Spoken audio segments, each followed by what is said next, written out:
क्या हमें इस जन्म के कर्मों का फल इसी जन्म में मिलता है? यदि हाँ, तो पूर्व जन्म के कर्मों का क्या होता है और पूर्व जन्म के कर्मों का फल किसे और कब मिलता है? कर्म और परिणाम व्यक्ति के अपने जीवन में किए गए कार्यों के अनुसार होते हैं। शायद ही कोई जानता हो कि हमारा पिछला जन्म कब, कहां और कैसा था, क्योंकि जब मनुष्य जन्म लेता है तो वह शिशु रूप में होता है और बड़ा होने पर संसार के माया जाल में फंस जाता है।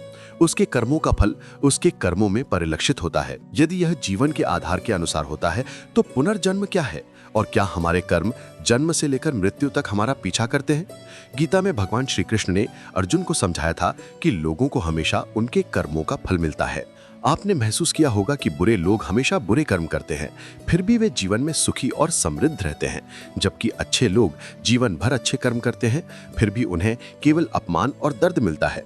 अक्सर लोगों के मन में एक सवाल होता है कि जो लोग अच्छे कर्म करते हैं, अच्छे कर्म करने वाले परेशान रहते हैं, बुरे कर्म करने वाले सुखी जीवन व्यतीत कर रहे हैं। अच्छे कर्म करने वाले परेशान रहते हैं कि उन्हें इतनी सारी परीक्षाओं से क्यों गुजरना पड़ता है, जबकि अधर्म के मार्ग पर चलने वाले खुश हैं और जीवन का आनंद ले रहे हैं।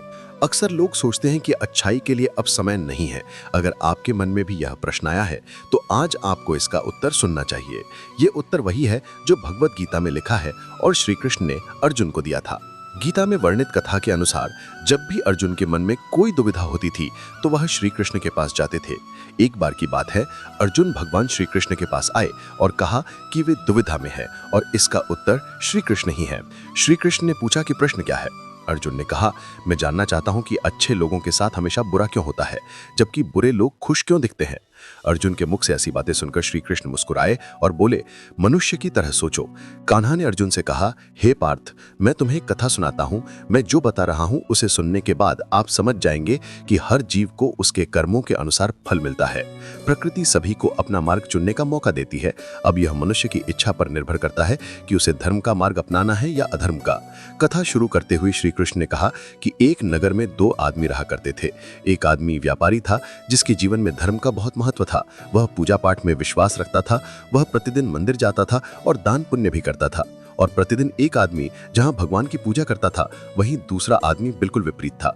वह प्रतिदिन मंदिर तो जाता था, लेकिन पूजा करने नहीं बल्कि मंदिर के बाहर से जूते चप्पल चुराने। उसका दान धर्म से कोई लेना देना नहीं था। समय बीतता गया और एक दिन तेज बारिश हुई। ऐसा इसलिए हो रहा था क्योंकि मंदिर में पुजारी के अलावा कोई नहीं था। जब दूसरे आदमी को यह बात पता चली तो उसने कहा कि मंदिर का धन चुराने का यही सही मौका है। पंडित की नजरों से बचकर उसने उसी समय मंदिर का सारा धन चुरा लिया। भगवान में आस्था रखने वाला एक व्यक्ति भी मंदिर पहुंचा। दुर्भाग्य से मंदिर के पुजारी ने उसे चोर समझ लिया और चिल्लाने लगा। लोग वहां इकट्ठा हो गए और उसकी बुरी तरह पिटाई की। किसी तरह वह वहां से भागने में कामयाब रहा और दुर्भाग्य ने वहां भी उसका पीछा नहीं छोड़ा। बाहर वह एक कार से टकरा गया और घायल हो गया। फिर व्यापारी लंगड़ाता हुआ घर जाने लगा। रास्ते में उसे वह व्यक्ति मिला जिसने मंदिर से धन चुराया था। उसने कहा, आज मेरी किस्मत चमक गई, मुझे एक साथ इतना सारा धन मिल गया। सब कुछ देखकर उसे बहुत बुरा लगा और उसने अपने घर से भगवान की सभी तस्वीरें हटा दी। कुछ वर्षों के बाद दोनों व्यक्तियों की मृत्यु हो गई। मृत्यु के बाद जब वे दोनों यमराज की सभा में पहुंचे और भले व्यक्ति ने दूसरे व्यक्ति को देखा तो उन्हें बहुत क्रोध आया और उसने क्रोधित होकर यमराज से पूछा, मैंने हमेशा अच्छे कर्म किए, दान पर विश्वास किया, बदले में मुझे जीवन भर केवल अपमान और दर्द मिला। जिस दिन तुम्हें कार ने टक्कर मारी थी वह तुम्हारे जीवन का आखिरी दिन था, लेकिन तुम्हारे अच्छे कर्मों के कारण तुम्हारी मृत्यु एक छोटी सी चोट में बदल गई। तुम इस दुष्ट व्यक्ति के बारे में जानना चाहते हो? वास्तव में इसके भाग्य में एक राज छिपा है। योग तो था, लेकिन अपने बुरे कर्मों और अधर्म के कारण वह एक छोटी सी धन की पोटली में बदल गया। कथा सुनाने के बाद श्री कृष्ण अर्जुन से कहते हैं, पार्थ, क्या अब तुम्हें अपने प्रश्न का उत्तर मिल गया? क्या तुम्हें लगता है कि ईश्वर तुम्हारे कर्मों की उपेक्षा करते हैं? यह बिल्कुल भी सत्य नहीं है कि ईश्वर हमें किस रूप में और कब बोध दे रहे हैं, लेकिन अगर आप अच्छे कर्म करते रहेंगे तो भगवान की कृपा हमेशा बनी रहती है। इसलिए अपने अच्छे कर्मों को नहीं बदलना चाहिए, क्योंकि उनका फल हमें इसी जीवन में मिलता है। इसलिए मनुष्य का कर्तव्य है कि वह हमेशा अच्छे कर्म करता रहे, क्योंकि श्री कृष्ण ने गीता में भी कहा है कि किसी के द्वारा किया गया कर्म व्यर्थ नहीं जाता, चाहे वह अच्छा हो या बुरा। दोस्तों, हम जैसा कर्म करते हैं उसके अनुसार ही हमें फल मिलता है। अगर हमने अच्छे कर्म किए हैं तो हमें अच्छा फल मिलता है, और अगर हमने बुरे कर्म किए हैं तो हमें उसका बुरा फल मिलता है। अगर हमारे साथ कुछ बुरा होता था तो पहले लोग कहते थे कि इसने पिछले जन्म में कुछ बुरा किया होगा, इसीलिए इसके साथ इस जन्म में ऐसा हुआ। लेकिन अगर आज के समय की बात करें तो हमें इस युग में भी हमें अपने कर्मों का हिसाब देना पड़ता है। पहले भगवान नोट और पेन से सबके कर्मों का हिसाब लेते थे, इसलिए पिछले जन्मों का हिसाब इसी जन्म में हो जाता था। लेकिन आज इंटरनेट का युग है, इसलिए भगवान भी लैपटॉप का उपयोग करते हैं। हम सब साथ बैठते हैं और सबके कर्मों का हिसाब इसी जन्म में होता है। ये कहानी भी कर्म के बारे में है। हमारे कर्म जैसे होते हैं, हमें वैसा ही फल मिलता है। एक छोटे से गांव में एक लड़का रहता था। वह लड़का बहुत गरीब परिवार से था। वह स्कूल की पढ़ाई करता था और स्कूल के बाद घर घर जाकर लोगों को सामान बेचता था। इस तरह घर घर जाकर सामान बेचकर जो भी पैसे मिलते थे, उनसे वह स्कूल की फीस भरता था। हर दिन की तरह एक दिन स्कूल के बाद दोपहर में सामान बेचने निकला। उसे बहुत भूख लगी थी। उसने निश्चय किया कि अब से मैं जिस भी घर सामान बेचने जाऊंगा, उस घर से खाना नहीं मांगूंगा। उस घर से एक लड़की बाहर आती है और दरवाजा खोलती है। लड़का उससे पानी मांगता है। लड़की देखती है कि लड़का बहुत थका हुआ है। लड़की अंदर जाती है और सोचती है कि यह बेचारा लड़का न जाने कब से इधर उधर सामान बेच रहा होगा, शायद इसे भूख लगी होगी। लड़की यही सब सोच रही थी और पानी की जगह उसने उसके लिए एक गिलास दूध खरीदा और उसे दे दिया। लड़के को बहुत भूख लगी थी, इसलिए उसने दूध पी लिया और वह बहुत खुश हो गया। उसे लगा कि इस दुनिया में अभी भी इंसानियत जिंदा है। लड़का भगवान का शुक्रिया अदा करता है। अब वो लड़की से पूछता है, मैं तुम्हें कितने पैसे दूं? दूध वाली लड़की बोली, मैं तुमसे कोई पैसा नहीं लेना चाहती। माँ हमेशा कहती है कि हमें दूसरों की मदद करनी चाहिए। लड़के ने कहा कि तुम्हें इस सामान में से कुछ लेना ही होगा। लड़की ने कहा कि आप कुछ मत दो, मैं कुछ नहीं लेना चाहती। जाते समय लड़के ने कहा कि मैं तुम्हें तहे दिल से शुक्रिया कहता हूँ। मैं चाहता हूँ क्योंकि तुमने मेरी मदद की। ये कहकर वह लड़का वहां से चला जाता है।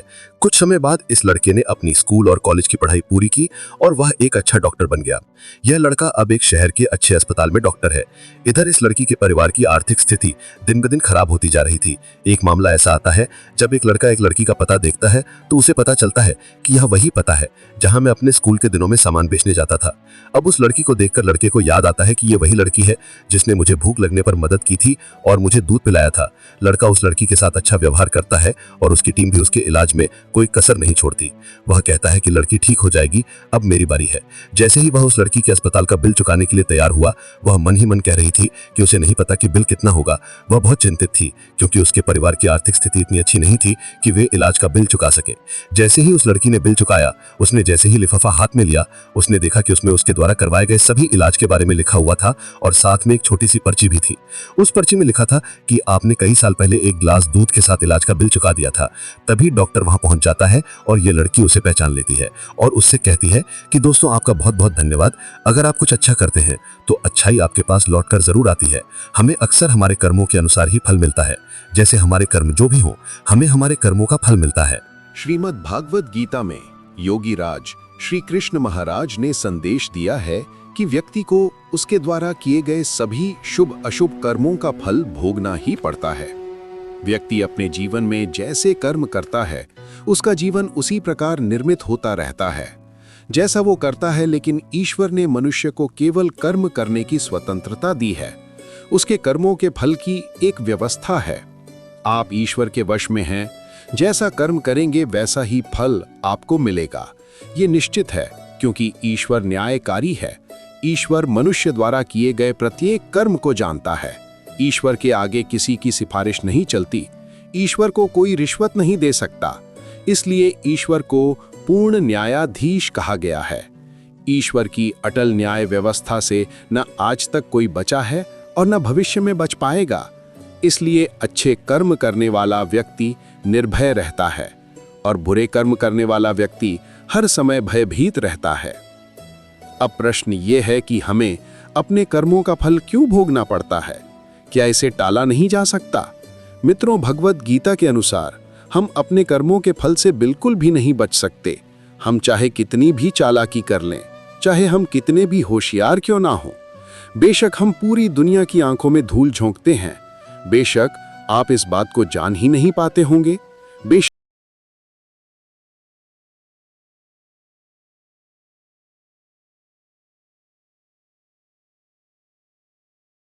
मौन रहता है। अदृश्य शांत मन हमारे साथ चलता है। मित्रों, हमारे कर्मों का परिणाम कभी नहीं टाला जा सकता। इसे टालना हमारे ही वश में है। कई बार हमारा चालान हो जाता है, कोई चीज चोरी हो जाती है, दुर्घटनाएं होती रहती हैं, धन की हानि होती रहती है। जिस प्रकार बुराई का परिणाम बुरा होता है, उसी प्रकार अच्छाई का परिणाम भी अच्छा होता है। ये फल हमें कभी भी कहीं भी किसी भी रूप में मिलता है। हमें केवल और केवल एक अवस्था में ही कष्ट भोगना होगा।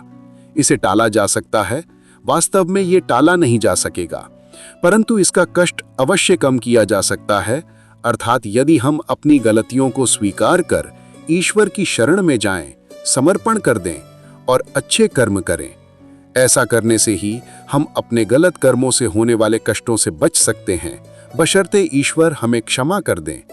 हमें अपने किए गए प्रबल कर्मों का फल इसी जन्म में मिल जाता है। शेष छोटे मोटे प्रत्यक्ष अप्रत्यक्ष अच्छे बुरे कर्म ही हमारे कर्म हैं। वे संचित कर्म कोश में संचित होते रहते हैं, जो हमारे प्रारब्ध के फल स्वरूप हमारी आत्मा को विभिन्न 84 लाख योनियों में ले जाता है। इसे 84 का चक्र कहते हैं। कुल मिलाकर ये कहा जा सकता है कि कर्मों का फल हमें अनेक जन्मों तक नहीं छोड़ता। इसलिए अपने जीवन को कर्म के सिद्धांत के अनुसार ढालें और अपने कर्मों पर कड़ी नजर रखें और ध्यान रखें कि कर्म इन 3 मार्गों से ही सिद्ध होते हैं। इसका अर्थ है कि किसी के बारे में मिथ्या या कटु वचन नहीं बोलने चाहिए। अपने बारे में बुरा ना सोचें, प्रत्यक्ष या अप्रत्यक्ष रूप से किसी का बुरा ना करें। यदि आप इन 3 नियमों का पालन करेंगे तो ये निश्चित है कि आप उत्तरोत्तर प्रगति करेंगे और जन्म जन्मांतर तक उत्तम कुल और अच्छी परिस्थितियों में रहेंगे। आपकी आत्मा निम्नतर अवस्थाओं में गिरेगी। ये तभी रुकेगी जब आप अपने अहंकार के कारण किसी भी जन्म में उपरोक्त नियमों का उल्लंघन न करें। इस खतरे से बचने का एकमात्र उपाय यही है कि आप अपनी जीवन ऊर्जा को अकर्मण्यता के अभ्यास में लगाएं। अकर्मण्यता के अभ्यास का अर्थ है ध्यान के माध्यम से स्वयं को बेहतर बनाना। अपने मन से परे चेतना को स्थापित करके अहंकार रहित जीवन जिएं और प्रत्येक कर्म निस्वार्थ भाव से करें। इसे आप इस प्रकार भी समझ सकते हैं, मन से किए गए कर्म का फल उसी प्रकार मिलता है जैसे आपकी परछाई आपके साथ होती है। इस प्रकार हम उन कर्मों के परिणामों से बच नहीं सकते, लेकिन जिस प्रकार प्रकाश के ठीक नीचे खड़े होने पर हमारी परछाई नहीं बनती, उसी प्रकार मन से परे रहकर आत्मा के प्रकाश में किए गए कर्म भी अपना फल देने में सक्षम नहीं रह जाते। महाभारत युद्ध के बाद जब श्री कृष्ण पितामह भीष्म से मिलने आए तो भीष्म ने कृष्ण से पूछा, हे केशव, मुझे इतना कष्ट क्यों हो रहा है? तब श्री कृष्ण ने बताया कि पितामह, आप पूर्व जन्म में राजा थे। आप कहीं जा रहे थे और रास्ते में एक सांप पड़ा था। उसे मरा हुआ समझकर आपने उसे अपने बाण से उठाकर फेंक दिया और वो सांप कंटीली झाड़ियों में गिर गया। उसके कांटे सांप के शरीर में बुरी तरह चुभ रहे थे। सांप ने आपको बहुत आशीर्वाद दिया था। कांटों से हुई पीड़ा का फल आपको मिल रहा है। मित्रों, ये घटना भी सिद्ध करती है कि पूर्व जन्म के कर्मों का फल भोगना ही पड़ता है। मित्रों, अब प्रश्न ये है कि क्या इन कर्मों से मुक्ति पाने का कोई उपाय है? क्या इसका कोई उपाय है?